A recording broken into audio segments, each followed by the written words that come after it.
Shofe ibyo nibyo byiza rero. Banza usoma ubutumwa bwawe uri no gutwara imodoka kugira ngo ujye utwara uri no kuri telefone. Zambe. Iki?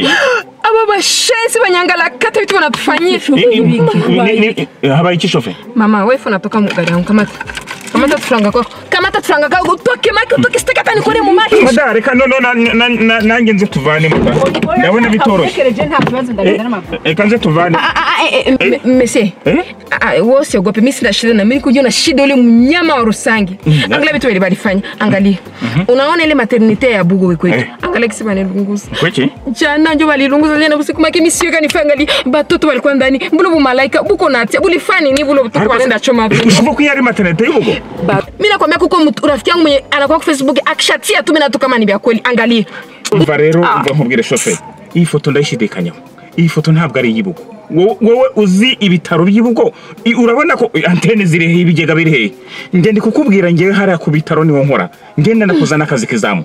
Iyo none ahangaho nibwo kigera ahangaha. Niko nuna kandi mvuganye n'umuntu yaba hari ikibazo cyabaye ubungubu aba yakimbwiye.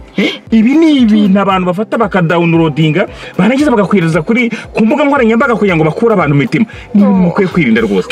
Mimi najua kama mimi vraiment mnaanza kwa mimi nachunguza vitu mbele kuviamini lakini mimi sio vitu gani vinanipanda sasa mimi naviamini vile mama hapo mimi nasingiza banduko atanikamata. Utaha rero shoferi no kujya witonda kuko hari abantu bakora ibi ngibi cyane bitwikiriye ibihe by'umutekano muke dufite muri aka karere.